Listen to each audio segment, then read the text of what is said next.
새해가 되었습니다. 이 시기 정도가 되면 이제 여러분들의 플래너 같은 데에는 다양한 계획들이 이제 적혀지죠. 여러분 다양한 계획 세웠나요? 그리고 그 계획을 이루기 위해서 열심히 달릴 준비를 했나요?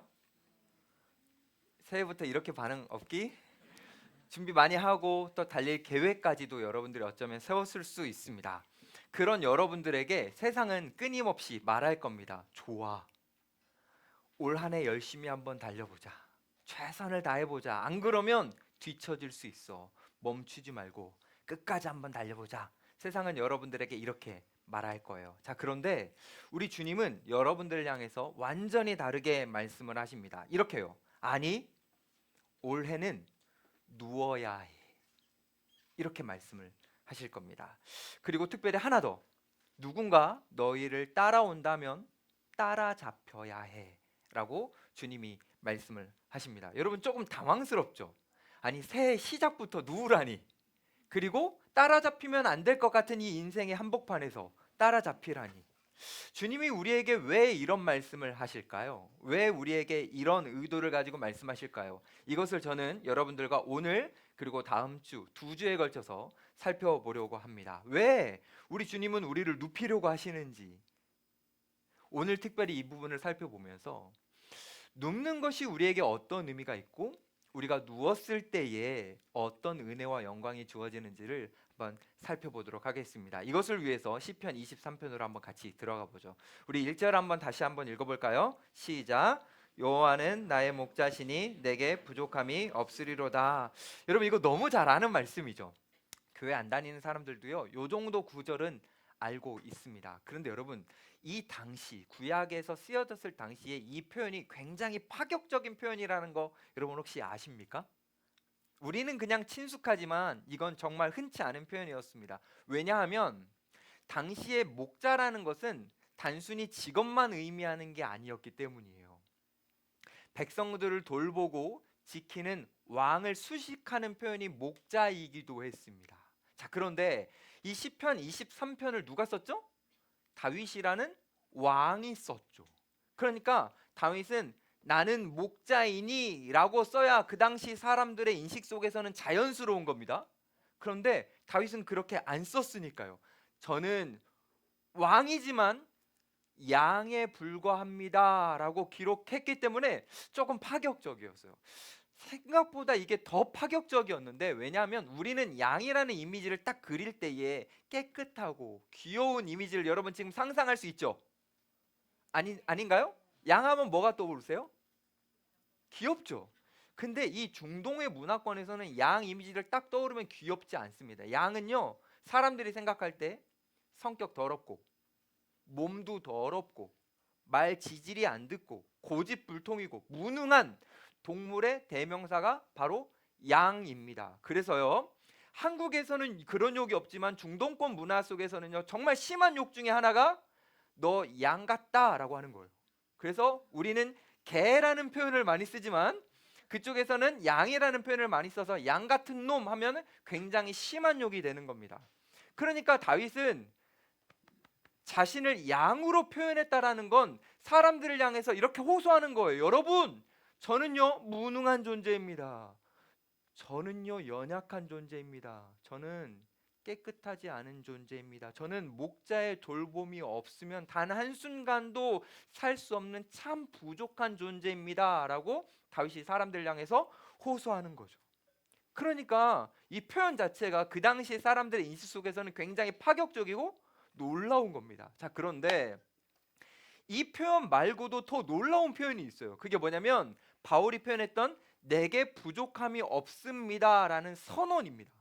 우리가 흔히 생각하면 여러분 바울이 아니고 다윗은 부족함이 그냥 없어 보이는 사람이죠, 여러분. 그렇죠?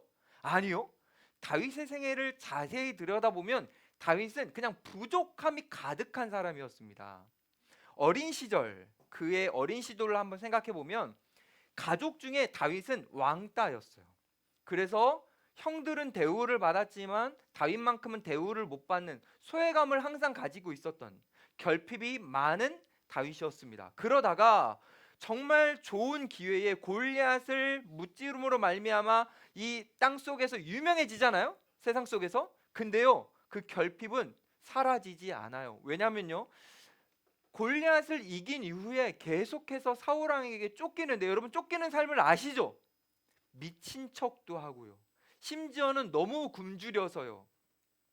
어떻게든지 먹고 살고 싶어서 생존을 구걸하듯이 성소에 가서 떡을 먹기도 합니다. 그러니까 다윗을 딱 생각해 보면 그의 인생은 항상 결핍이 많다라는 걸 생각할 수 있죠. 왕이 된 이유는 달랐을까요? 아니요, 똑같습니다. 왕이 된 이후에요, 다윗은 자기 아들에게 반란을 당할 만큼 관계 속에서 많은 결핍을 느꼈던 사람이 바로 이 다윗입니다. 자, 그런데 결핍투성이라고 말할 수 있는 이 다윗이 놀랍게도 나는 부족함이 없습니다라고 말하고 있는 거죠. 그러니까 이것은 놀랍고 참 파격적인 표현입니다. 여러분들의 삶은 어떤가요? 여러분들의 삶은 결핍이 많이 있습니까? 작년 여러분들은 어떤 결핍을 겪으셨습니까? 어떤 분들은 통장의 빈 잔고를 보면서, 얼마 없는 잔고를 보면서 결핍을 느꼈을 수 있고, 또 어떤 분들은 취직을 하고 싶은데 잘 안 돼서 좁아지는 그 취직의 문을 보면서 결핍을 느꼈을 수 있고, 어떤 분들은 열심히 노력하지만 관계적으로 계속 어려움을 겪으면서 고독함이라는 결핍을 겪을 수도 있습니다. 어쩌면 여러분들은 누군가에게 표현하지 않았지만 많은 부분에 있어서 뭔가 모자란 상태로 하루하루를 살아왔을 수도 있습니다. 자, 그런데 여러분 2026년 새해가 되었는데 여러분의 삶은 드라마틱하게 달라질까요? 결핍이 막 확실하게 없어질까요? 제가 이런 말해서 미안하지만 어쩌면 여러분들은 작년보다 더 많은 결핍을 느낄 수도 있습니다. 제가 이거 저주하는 거 아니에요. 근데 왜 그럴까요? 우리가 살아가고 있는 세상은 우리에게 결핍을 주기 위해 몸부림치고 우리에게 결핍을 느끼게 하기 위해 총공세를 퍼붓고 있기 때문입니다. 그래서 우리는 결핍을 느낄 수밖에 없는 거죠. 여러분, 우리는 어떤 사회를 살아갑니까? 자본주의 사회를 살아가죠. 자본주의의 꽃이라고 말하지만 자본주의를 지배하는 게 뭔지 아십니까? 마케팅입니다. 마케팅. 자본주의를 지배하는 건 마케팅인데 이 마케팅은 어떻게 하는 거죠? 결핍을 조제하죠. 여러분 혹시 이렇게 생각 들어본 적 있습니까? 그냥 별 생각 없이 행복하게 잘 살고 있었는데 갑자기 어느 광고를 딱 본 거예요. 그 광고 속에서는 이거 없으면, 이거 부족하면 우리가 마치 루저가 되고 행복하지 않은 것처럼 우리에게 막 조제를 하기 시작합니다. 그래서 그것을 보는 순간 나 이거 있어야겠는데? 나 이거 가져야겠는데? 라고 생각이 들기 시작하죠. 거기서부터 우리는 계속해서 결핍을 느끼기 시작합니다. 그래서 우리는 아무 생각 없이 결핍을 주는 이 세상의 파도에 막 이렇게 휩쓸리다 보면 우리도 모르게 우리의 인생은 그 결핍을 해소하기 위해서 전력 질주하는 인생이 되는 겁니다. 그냥 그 전력 질주를 누가 봤을 때는 열심히 사는 거고 최선을 사는 것 같아서 좋아 보일 수 있지만 사실은 그 삶이 결핍의 노예가 돼버린 겁니다. 그래서 우리는 나는 부족함이 없습니다라고 말할 수가 없는 거죠. 저는 부족함이 너무 많아서 이렇게 할 수밖에 없습니다라고 말하게 되는 겁니다. 사랑하는 여러분, 결핍을 끊임없이 우리에게 몰아다 가져다 주는 이 세상 속에서, 이 자본주의 사회에서 우리가 살아가고 있는데 이 사회 속에서 우리가 나는 부족함이 없습니다라고 고백하려면 어떻게 해야 될까요? 다윗이 어떻게 그 고백을 하게 됐는지 그것을 한번 확인해 보면 좋겠습니다. 우리 1절 한번 다시 보실까요? 잘 보세요. 다윗은 지금 내가 만족스러운 이유가 저는 통장에 돈이 가득해서라고 말하지 않았죠. 그 이유가 뭐였습니까? 여호와는 나의 목자시니라는 이 사실 하나 때문에 부족함이 없다라고 고백하고 있는 겁니다. 다윗은요, 살아오면서 수많은 결핍들을 계속 느끼고 있습니다. 근데 그 결핍을 소유와 환경으로 채우려고 하지 않는 거예요. 그렇게 뭔가 텅 비어버리는 상황 속에서 자신의 목자이신 주님을 자신의 텅 빈 자리로 모셔다 드렸습니다. 왜냐하면 진짜 믿었기 때문이에요.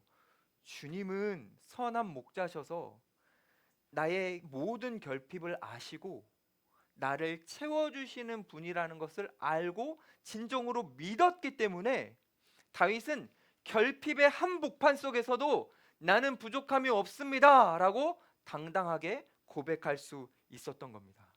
사랑하는 여러분, 사실 2026년 한 해 우리에게 많은 고백들이 있으면 좋겠지만 무엇보다도 저와 여러분들은 올해 한 해를 살아가면서 주님이 나의 목자시기 때문에 저는 부족함이 없습니다 라고 고백하게 되었으면 좋겠어요. 주님이 선하시고 주님이 나의 삶을 다 책임지시기 때문에 저는 아무런 결핍이 없습니다 라고 말할 수 있었으면 좋겠습니다. 정말 우리 주님은 여러분들의 부족함을 채워주시고 만족을 주시는 분이기 때문입니다. 주님이 어떤 분이신지 이제부터 좀 구체적으로 한번 살펴보려고 해요. 우리 2절 한번 볼까요?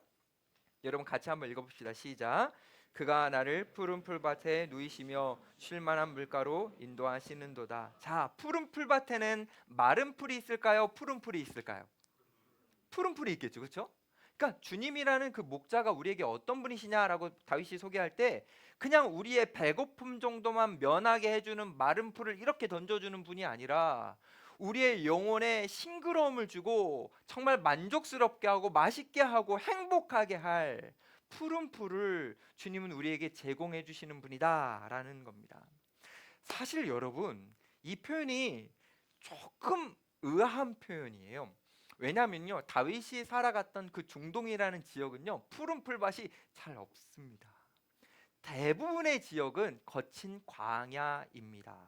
그래서 척박한 땅이 바로 그 지역인데 그 척박한 땅에서 목자가 양들에게 푸른 풀밭을 주려면, 그곳으로 인도하려면 목자는 양이 모르는 상황 속에서 최선을 다해야 됩니다. 양을 안전한 곳에 놓고요, 양들을 잘 보호한 이후에 목자가 뜨거운 태양볕을 수킬로를 막 헤매고 다니면서 어디에 푸른 풀밭이 있을까? 어디에 있을까 찾아 나서야 되는 겁니다. 왜냐하면 우리처럼 한 곳에 그냥 푸른 풀밭이 계속 있는 곳이 아니라 그곳은 비가 내리면 푸른 풀밭이 자동적으로 갑자기 생겨나는 곳이어서 목자는 뜨겁고 덥고 힘들지만 양에게 푸른 풀밭으로 인도하려면 엄청난 에너지를 써야 되는 거예요. 그러니까 양이 푸른 풀밭을 만약에 만났다라는 것은 그것은 목자가 치밀하게 준비하고 노력한 사랑의 결실인 겁니다. 우리로 한번 적용해 볼까요? 우리가 삶을 살아가면서 주님이 우리를 푸른 풀밭에 인도하시는 것이 느껴졌다면, 그것이 경험되었다면 이것은 우연으로 우리가 만난 것이 아니라 주님이 우리를 위해서 대가를 치르시고 주님이 우리를 위해서 최선을 다하셔서 노력하셔서 만들어 주신 우리를 향한 사랑이라는 겁니다. 사랑. 주님이 우리를 위해 준비하신 아름다운 선물이라는 거죠. 여러분, 이 선물 누릴 준비 되셨습니까? 올 한 해 여러분들을 위해 준비하신 푸른 풀밭이라는 선물 즐길 준비 되셨습니까? 이 정도면 안 된 것 같아요. 좀 한번 파이팅 있게, 우리 청 이리 왔잖아요. 우리 원래 안 그랬던 것처럼 한번 해볼까요? 자, 우리 푸른 풀밭 주님이 준비해 주신 선물을 즐길 준비 되셨습니까? 좋습니다. 주님이요 우리를 즐기게 하기 위해서요 우리를 어떻게 하시냐면 그 푸른 풀밭에 우리를 눕히십니다. 그래서 2절에 보면 우리를 푸른 풀밭에 누이시며 라는 표현이 나오는 거예요. 근데 여러분, 흥미롭게도 양은요 잘 안 눕습니다. 양은 4가지 조건이 충족돼야만 눕습니다. 첫 번째, 배고픔이 해결되어야 됩니다. 배고픔이 해결되지 않으면 양들은요 계속해서 움직입니다. 먹고 싶어서요. 두 번째, 양은요 두려움이 사라져야 됩니다. 주변에 다른 무서운 짐승들이 있는 것 같으면요 두려워서요 눕지를 못합니다. 세 번째, 벌레나 기생충 같은 것에서 보호받아야 누울 수 있습니다. 양은 예민해서요 벌레가 끼어가지고 가렵잖아요. 그러면요 막 서로 치고 맞고 막 벽에 부딪히면서 가려움을 해소하려고 하지 눕지 않습니다. 네 번째, 마지막 하나가 더 있는데요. 양들은요 아까도 말했지만 성격이 더럽다 그랬죠. 그래서 서로 잘 싸워요. 그래서 다른 양과 갈등 관계가 있을 때는요, 눕지 않습니다. 이 네 가지의 조건이 다 해결되어야만 양은 그때 눕는 존재라는 거죠. 근데 목자가 푸른 초장에 누인다라는 것은 그 네 가지 조건을 다 해결해 준다라는 의미입니다. 흥미로운 것은 양이 눕는 이 조건처럼 우리 하나님의 백성들이 안식을 누리는 조건도 비슷합니다. 우리도 영적 굶주림이 해결돼야 되고, 우리도 대적들이 뭔가 눈에서 안 보여야 되고, 그 불안이 사라져야 되고, 우리도 우리의 마음을 힘들게 하는 괴로움들, 기생충 같은 것들이 제거되어야 되고, 특별히 관계 속에 어려움이 없어야 우리도 안식을 누리는데, 주님이 우리를 푸른 풀밭에 누이신다라는 것은 주님께서 그 모든 것들, 그 네 가지를 우리에게 해결해 주신다라는 의미입니다. 이미 주님은 우리에게 그 네 가지를 다 해결해 주셨죠. 근데 아이러니한 건 뭐냐면, 우리는 주님이 우리를 푸른 풀밭에 누이려고 하실 때 우리는 안 누우려고 한다라는 겁니다. 왜 안 누우려고 하는지 아십니까? 세상은 우리에게 눕지 말라고 하니까요. 청년들, 지금은 누울 때가 아닙니다. 지금은 쉴 때가 아닙니다. 지금은 서 있고 긴장하고 달려야 될 때입니다. 저 목적을 향해서 끝까지 달리지 않으면 우리는 이 세상 속에서 도태될 겁니다. 우리는 이 세상 속에서 이런 이야기들을 많이 듣기 때문에 눕는 것이 불안해지는 거예요. 내가 이렇게 쉬어도 되나? 내가 이 주일이라는 하루를 이렇게 따로 떼서 주님 앞에 드려도 되나? 내가 다른 사람들은 이 시간에도 공부하고 스펙 쌓는데 내가 여기 교회에 와가지고 이렇게 사람들과 대화해도 괜찮나? 우리는요, 불안해서 못 눕는 거죠. 그때 주님이 우리에게 이렇게 말씀하시는 거예요. 아니, 넌 누워야 돼. 넌 쉬어야 돼. 주님이 우리에게 지금 그것을 말씀하시는 겁니다. 자, 그렇다면 안 누우려고 하는 우리에게 먹을 것도 주시고 그 네 가지를 다 해결해 주시면서까지 왜 이렇게 주님은 우리를 눕히시려고 하는 걸까요? 단순히 얼굴을 봤더니 우리에게 다크서클이 있어가지고 피곤해 보여서 주님이 넌 좀 쉼이 필요해, 이런 개념일까요? 그러면 주님은 왜 우리의 모든 것을 채워주시기까지 우리를 눕히시려 할까요? 여기에 숨겨진 의도가 있습니다. 양은요, 근시안적인 동물이에요. 그래서 시력이 되게 나빠서 어딘가를 갈 때 멀리 있는 목적지를 보지 못하고 내 바로 앞에 있는 양의 엉덩이를 보고 갑니다. 그래서 실질적으로 양들은요, 목자의 음성을 듣고 따라가는 게 아니에요. 그건 리더 양 몇 마리고요. 나머지 양들은요, 그냥 앞에 양 엉덩이 보고 따라가는 겁니다. 그러니까 양이 서 있거나 어디를 간다라고 했을 때 양의 시야 속에 들어오는 것은요, 앞에 양의 더러운 엉덩이 아니면 지금 내가 밟고 가고 있는 요 바로 앞에 땅밖에 안 보입니다. 그런 좁은 시야를 가지고 살아가는 것이 양이에요. 근데 여러분, 좁은 시야를 가지고 살아가다 보면요, 어떤 생각이 드냐면요, 작은 것 하나, 작아 보이는 결핍 하나에도요 막 마음이 휘둥글 하면서요, 거기에 온 정신과 마음이 빼앗겨 버립니다. 그런데 목자가 양을 탁 눕히실 때 양이 이렇게 누우면 어떻게 될까요? 시선이 달라집니다. 땅만 바라보고 있었던 양의 시선이 눕혀지는 순간 광활한 하늘을 보게 되는 거죠. 그때 내가 땅만 보고 있었던 내 좁은 시야가 얼마나 편협했는지를 알게 되며, 하늘이라는 것을 보게 되면서 내가 갖고 있었던 결핍들이 아무것도 아니라는 것을 느껴지게 되는 겁니다. 특별히 목자가 양을 왜 눕히느냐, 이 두 번째 이유가 정말 중요한데요, 누워야 목자와 시선을 마주칠 수 있기 때문입니다. 양은요, 못 들어요, 잘. 그래서 이 목자의 시선을 마주칠 수가 없어요. 근데 탁 누웠을 때 나뒹굴어진 이 양은요, 목자의 얼굴을 그때 비로소 볼 수 있게 되는 겁니다.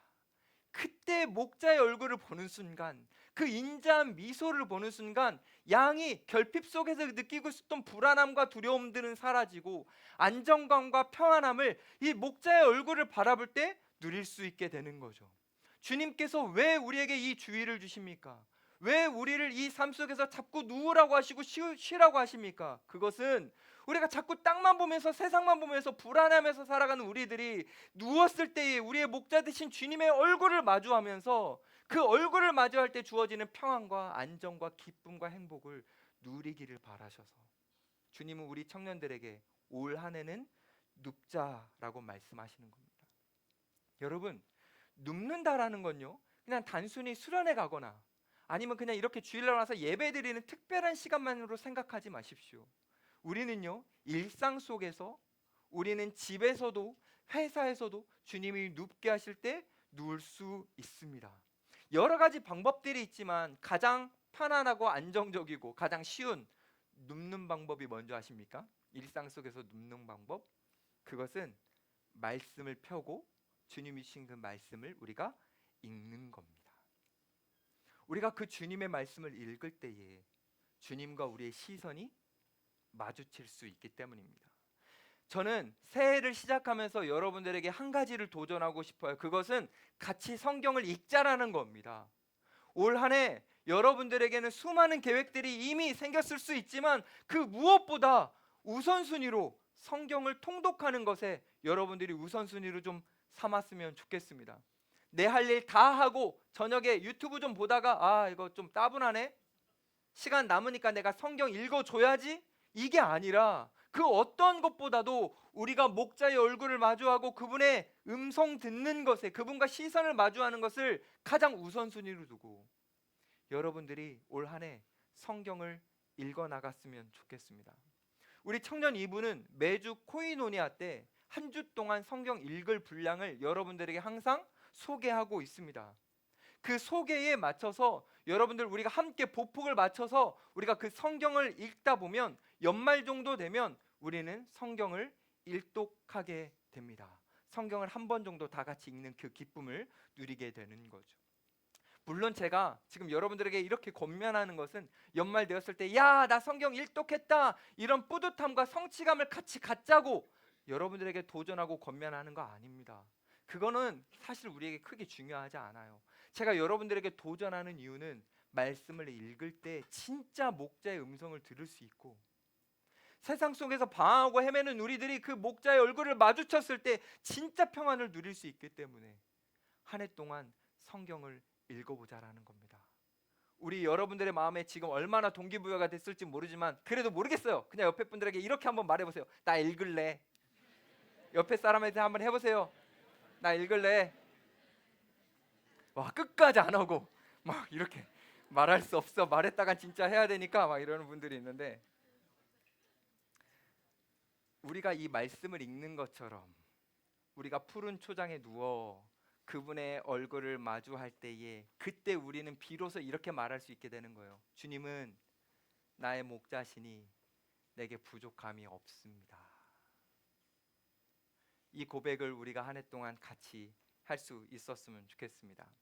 우리 주님은요, 우리를 눕게만 하시는 분은 아니에요.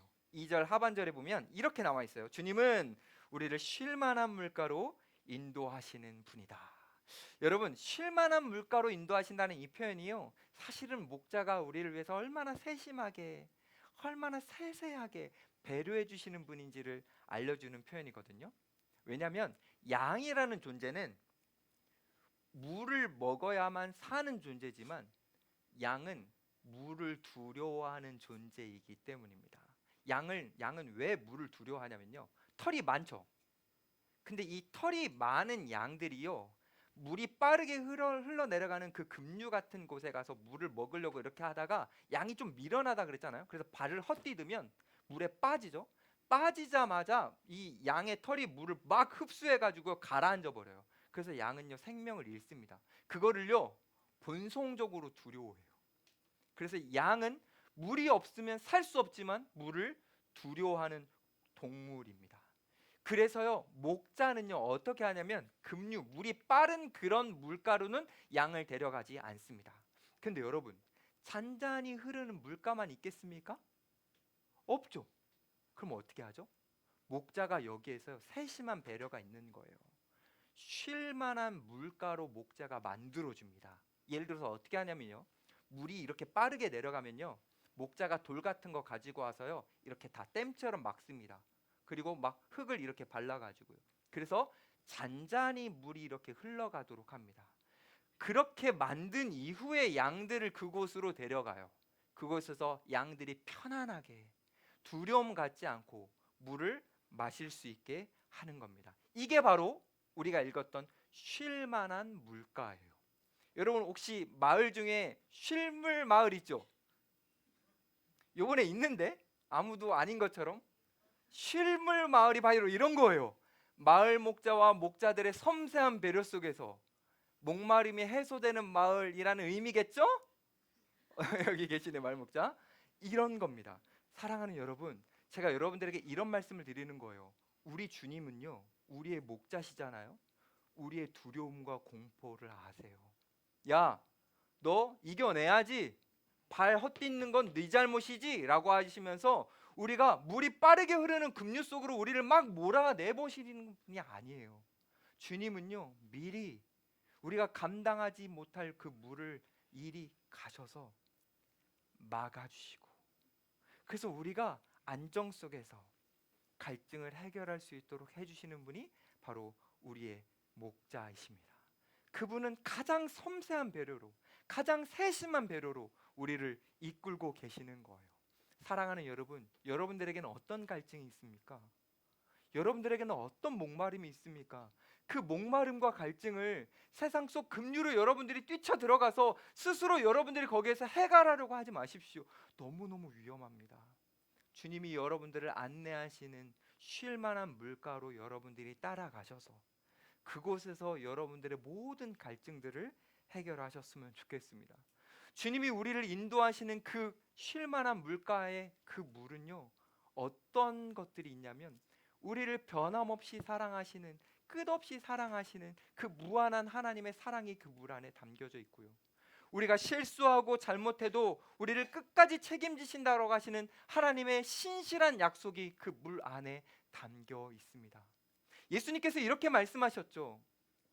세상에 주는 물은 너희들이 먹어도 목마르겠지와 내가 주는 물은 한 번이라도 마시면 영원히 목마르지 않을 거다.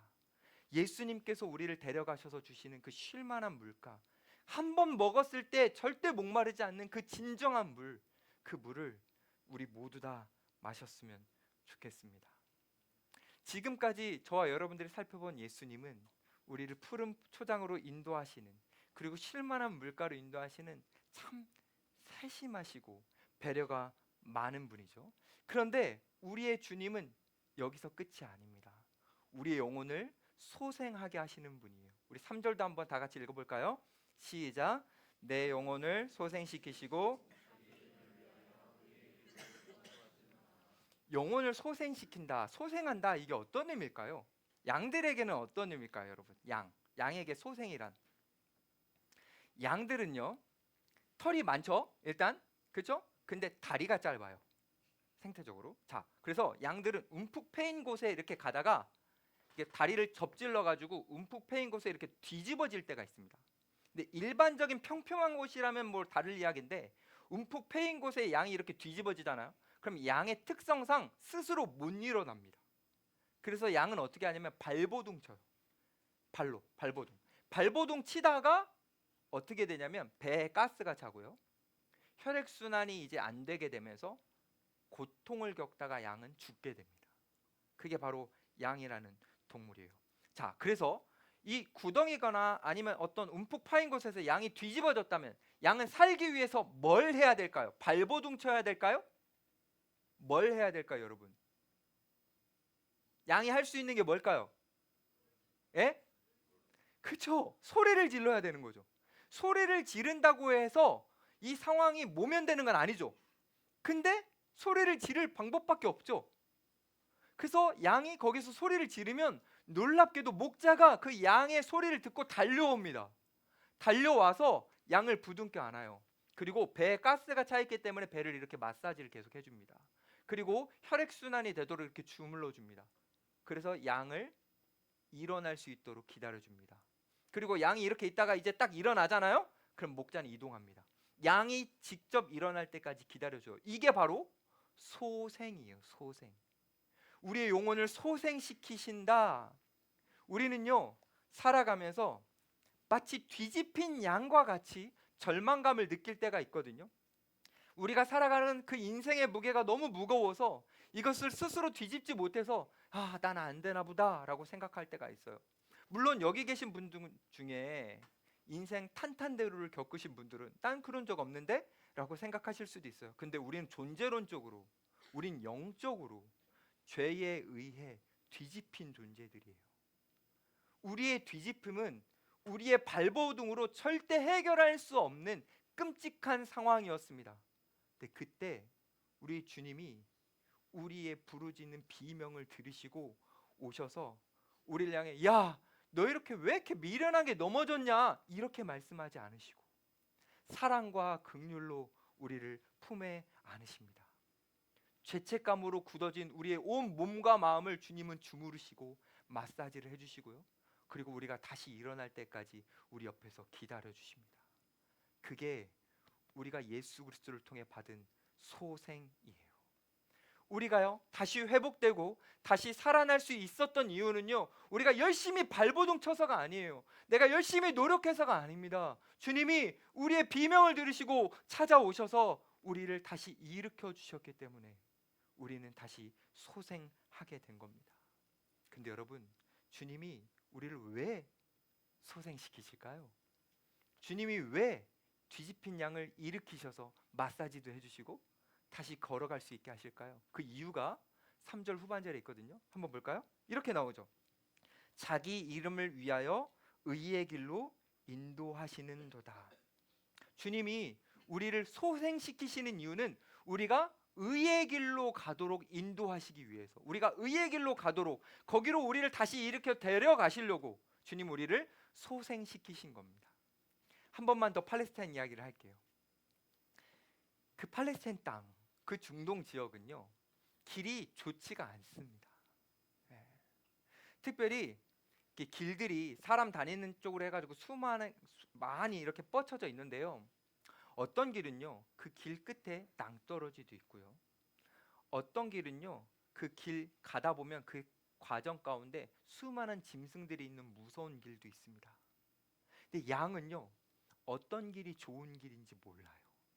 그저 뭐만 생각하시는 줄 압니까? 양은 쉬운 거, 편안한 거, 오르막 없는 거, 햇볕 뜨겁지 않은 거, 그냥 이것만 생각하고 양은 고집이 세서 자기 길을 가고 싶어 해요.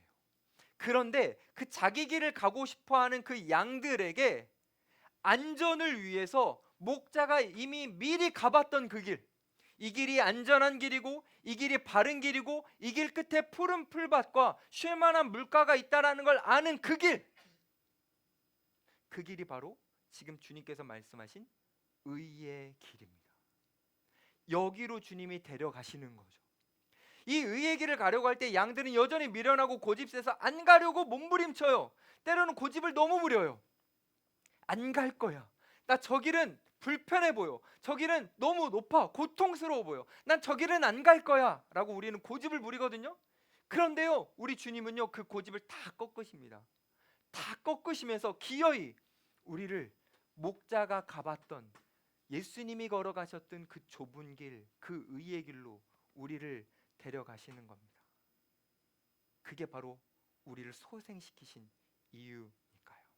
근데 놀라운 건요, 우리가 내가 가고 싶은 길을 접어버리고 포기하고 주님이 나에게 말씀하시는 그 길을 따라, 목자를 따라 이 의의 길을 한 걸음 한 걸음 따라가면 어떤 결과가 일어나는 줄 아십니까? 점점 양이 목자처럼 변하게 됩니다. 희한하게도요. 그래서 미움이 가득했던 양이요 목자처럼 점점 사랑을 선택하고요, 용서를 선택하지 못했던 그 양이요 목자처럼 용서를 선택하고요, 교만 대신 겸손이라는 성품을 품게 되고요, 결국 세상이 주는 조급함으로 가득 찼던 그 양에 점점 하늘의 평안을 누려가게 됩니다. 주님이 우리를 이끌어 가시는 이 의의 길은 주님을 닮아가게 하는 길이었다라는 거죠. 제가 이 본문을 묵상하면서 여러 부분에 감사했지만 이 부분에 감사한 게 있어요. 주님이 우리를 데려가시려고 하는 길이 좋은 건 알겠다. 이거 너무 감사하다. 근데 진짜 우리에게 자유의지를 주신 하나님이 그 자유의지를 인정해 주시면서 그래 넌 네 갈 길 가라 라고 하시면 어떡하지? 근데 너무나 감사한 것은 목자는 그러지 않는다라는 겁니다. 양이 불행하고 양이 고통스럽고 양이 죽음의 길을 선택할 때 그걸 절대 못 봅니다. 그리고 기어이 의의 길로 인도하시는 거죠. 그 의의 길로, 그 예수 그리스도를 닮은 길로 우리를 인도하실 때에 우리가 너무 버거워 보이면 자 이제 여기 푸른 초장이니까 잠시 누워라고 하시고, 우리가 그 길을 가려고 할 때 너무 막 갈증을 많이 느끼면 그래 너 이제 여기서 쉴 만한 물가니까 잠시 목을 축여라고 하시며, 우리 한 사람 한 사람에게 맞게 맞춤형으로 우리를 인도하신다라는 겁니다. 사랑하는 여러분, 주님이 여러분들을 이끌어 가시는 이 영광스러운 의의 길을 여러분 포기하지 마십시오. 이 길은 결핍의 길이 아니라 부족함이 없다라고 고백하게 되는 만족의 길이기 때문입니다. 주님이 여러분들을 올 한 해 소생시키셔서 이 길로 데려가실 때 네 주님 저를 인도하십시오 라고 여러분의 의지를 내어드리며 주님을 따라갈 수 있었으면 좋겠습니다. 아멘이시죠? 이런 질문이 하나 들었어요. 왜 이렇게까지 하실까 우리 주님이? 수많은 사람들, 창조주라서 모든 것을 다 하실 수 있는 그 주님이 왜 이렇게까지 하실까? 저는 이런 근본적인 질문이 생겨요. 우리를 눕히시고 우리를 먹이시고 우리를 소생하시면서까지 왜 주님은 우리를 의의 길로 그렇게 데려가고 싶어 하실까? 거기에 대한 답이 3절 안에 있거든요. 이렇게 나와 있어요. 자기 이름을 위하여 라고 나오죠. 여러분 여기에서 좀 당황스럽지 않으세요? 저는요 당황스러워요. 왜냐하면 이게 좀 바뀌었으면 좋겠어요. 어떻게 하냐면 주님이 우리를 의의 길로 데려가신 이유는 우리를 위해서라고 해주시면 더 감동이 막 뿜뿜 나올 것 같아요. 근데 자기 이름을 위하여라는 이 표현은 하나님의 이름을 위하여 우리를 이곳으로 데려가신다라는 거 아닙니까? 그래서 그냥 표면적으로 보면 덜 감동적인 것처럼 느껴지기도 합니다. 근데 여러분 사실은 이 표현이 정말 감동적인 하나님의 사랑이 너무 많이 담겨져 있는 표현이에요. 왜냐하면 그 이름이라는 게 너무 중요하기 때문이에요. 자기 이름이라고 했을 때 그 하나님의 이름으로 우리와 하나님이 엮여 있는 사이이기 때문입니다. 우리와 하나님은 이름 때문에 엮여 있다라는 거예요. 제가 이걸 조금만 더 설명해 볼게요. 이름에 엮여 있다라는 게 뭔지. 이거 예입니다. 제가 세상에 나가서 아주 큰 잘못을 했다고 합시다. 했다라는 게 아니고 또 설교 졸면서 듣다가 어디 가서 딴 얘기하면 안 되고 했다고 합시다요. 제가 큰 잘못을 했다고 했을 때 사람들은 저를 비난하겠죠. 그렇죠? 아, 저 김지훈이라는 사람 정말 나쁜 사람이네 이렇게 비난하겠죠. 근데 비난하는 사람들 중에 제가 남서울교회라는 목사라는 걸 아는 사람은요, 저만 비난할까요? 남서울교회도 비난할까요? 남서울교회도 비난합니다. 엮여 있기 때문이에요. 제가 세상에서 엄청 잘했어요. 칭찬받을 일을 했어요. 그럼 제가 남서울교회 목사라는 걸 알면 저만 칭찬할까요? 남서울교회도 칭찬할까요? 이건 칭찬은 안 할까요? 남서울교회도 칭찬합니다. 그러니까 운명을 같이 하는 거, 그게 바로 이름으로 엮여 있다라는 거예요. 근데 놀라운 건 뭐냐면 온 우주를 창조하신 창조주, 모든 것을 하실 수 있는 전능하신 그분이 당신의 거룩한 이름을 우리의 이름에 태그해 두셨다라는 거예요. 연결시켜 주셨어요. 그래서 우리는 세상에 나가서 무언가를 할 때 우리의 존재와 행동과 우리의 삶이 하나님으로 연결되어 있다라는 거예요. 근데 여러분 이거 하나님 입장에서는 굉장한 모험입니다. 왜냐하면 우리는 실수투성이, 잘못을 끊임없이 반복하는 죄인 중에 죄인 아닙니까? 우리가 이 세상을 살아가면서 바보 같은 짓을 할 때에, 우리가 잘못한 일을 할 때마다 하나님은 함께 욕을 먹는 거잖아요. 하나님은 함께 비난을 받으시는 거잖아요. 왜요? 자기 이름을 우리와 엮으셨기 때문이죠. 그래서 이 땅 가운데 이 한국 사회에서 기독교 때문에, 우리 교회들 때문에 하나님의 이름이 모욕을 당하고 비난을 받는 거 아닙니까? 근데 여러분 하나님 이거 모르시지 않아요. 하나님 아십니다. 그거 고통스러우십니다. 그래서 여러분, 제가 여러분에게 예전에도 말씀드렸지만 하나님은 이름을 우리에게 안 주고 싶으셨잖아요. 끌고 끌다가 모세 때에 하나님이 이름을 처음으로 알려주시잖아요. 우리가 하나님의 이름을 모욕할 걸 아셔서, 그래서 십계명에서도 하나님의 이름을 망령되이 일컫지 말라, 그게 하나님이 우리에게 하시고 싶은 정말 뜨거운 마음이잖아요. 하나님은 우리를 통해서 모욕받는 걸 아시니까요. 이게 너무 고통스러우시니까요. 자, 그런데 그게 너무 고통스러우심에도 불구하고 하나님은 우리를 통해 명예가 실추될 것을 하나님은 너무나 잘 아심에도 불구하고 우리에게 이름을 왜 주셨느냐? 묶으시는 거예요. 절대 우리를 포기하지 않으시겠다라는 하나님의 의지를 보여주시는 겁니다. 내가 고통스럽고 내가 욕을 먹고 내가 비난을 받더라도 내가 너를 절대로 포기하지 않겠다라는 하나님의 그 지독한 사랑이 바로 이 이름을 위하여, 자기의 이름을 위하여라는 이 한 단어에 포함되어 있는 겁니다. 사랑하는 여러분, 이 지독한 사랑, 이 꺾이지 않는 하나님의 사랑이 우리를 의의 길로 때로는 눕히고 때로는 먹이고 때로는 소생시켜 가면서 우리를 끌고 가고 있는 거죠. 여러분, 이 지독한 사랑은요, 지독하고 끔찍한 대가가 있습니다.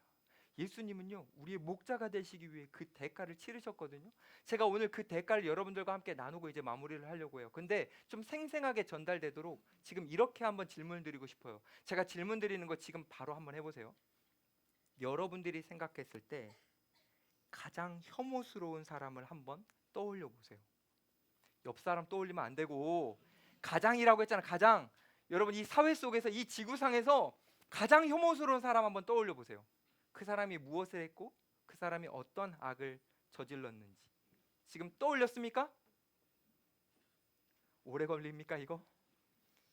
가장 혐오스러운 사람. 난 이거 생각만 해도 이 사람 너무 끔찍하다. 떠올렸습니까? 좋아요. 이제 여러분들의 머릿속에 그 사람이 있습니다.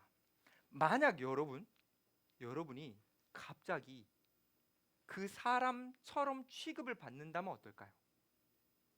그 사람이 잘못한 죄의 대가를 여러분이 치러야 된다면요, 그 사람이 사람들에게 받고 있는 비방과 비난을 여러분들이 받아야 된다면 여러분 감정이 어떨까요?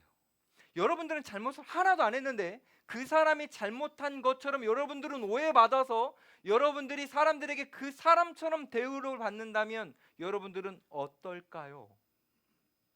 예수님께서 십자가를 지시던 그날, 예수님은 본성적으로 가장 혐오하는 죄 자체가 되셨습니다. 예수님은 가장 진실한 진리이심에도 불구하고요, 십자가를 달리는 그 순간은 거짓말쟁이처럼 되셨고요, 주님은 가장 순결하고 깨끗한 분인데도 불구하고요, 주님은 그때 당시에 가장 음란한 사람이 되셨고요, 주님은 가장 이타적이고 모든 사람을 사랑하시는 분이심에도 불구하고요, 이기적인 존재인 것처럼 십자가에 달리셨습니다. 왜죠? 우리와 이름을 엮었기 때문이죠. 그래서 우리가 받아야 될 저주, 우리가 받아야 될 그 모든 고통을 예수님께서 대신 감당하신 겁니다. 그 십자가 예수님이 달리셨을 때요, 그때 예수님은 최고의 결핍을 겪으십니다. 그게 뭔지 아십니까? 하늘의 문이 닫히고요, 늘 언제나 사랑하는 내 아들아 라고 말씀하셨던 그 하나님의 음성이 들려지지 않고요, 하나님이 아들 예수를 향해 이름을 부르시지 않고 외면하신 겁니다. 우리가 상상할 수 없는 그 하나님과 끊어짐이라는 그 결핍, 모든 사람이 손가락질하고 죄인이라고 말하는 그 비방, 예수님은요, 지옥 속에서 그 비방과 끔찍함을 홀로 견디셨습니다. 왜죠? 자기 이름을 위하여 우리와 주님의 이름을 연결시켜 주시기 위해서죠. 그 값을 지불하신 분이 우리에게 말씀하시는 거예요. 나를 따라와라. 내가 너희를 책임지겠다. 내가 너희를 푸른 풀밭으로 인도하겠다. 그 모든 값을 치르신 주님께서 우리에게 나를 따라오라고 말씀하시는 겁니다. 사랑하는 여러분, 주님을 따라가야 됩니다. 제가 예전에도요 여러분들에게 한번 부탁한 적 있어요. 저라는 김지훈이라는 목사를 따라오시면 안 됩니다. 여러분들이 오늘 만나게 될 마을 목자나 목자들 따라가면 안 됩니다. 우리는 그저 같이 가는 양일 뿐입니다. 우리는 직접 우리의 진짜 목자이신 주님의 음성을 듣고 그분의 얼굴을 마주치며 우린 그분을 따라서 살아갔으면 좋겠습니다. 그분이 우리를 푸른 초장에 누이실 때 우리 탁 누워서 말씀 펴봅시다. 그리고 그 말씀을 읽어가면서 그 얼굴을 마주해 봅시다. 그래서 우리를 향해 더 빨리 달려야 된다고는 이 세상의 소음을 한번 꺼봅시다. 그리고 주님의 템포에 맞춰 넓은 길이 아니라 좁은 길로 한번 나아가 봅시다. 그 길 앞에 푸른 초장과 쉴만한 물가가 있음을 우리 여기 있는 모든 청년들이 같이 누렸으면 좋겠습니다. 2026년 목표, 연말이 됐을 때 저는 여러분들과 이런 고백을 하고 싶어요. 저는 여러분들이 이렇게 고백했으면 좋겠어요. 와, 나 진짜 열심히 살았다. 나 진짜 치열하게 살았다. 저 이런 거 듣고 싶지 않아요. 이렇게 고백했으면 좋겠어요. 주님이 눕게 하실 때 누웠다. 주님이 나를 푸른 초장으로 인도하셨다. 주님이 나를 쉴만한 물가로 가게 하셔서 나의 모든 갈급함을 다 해소시켜 주셨다. 2026년 한 해는 정말 주님이 인도하셨다. 감사하다. 이렇게 고백하게 되는 저와 여러분들이 되기를 축복합니다.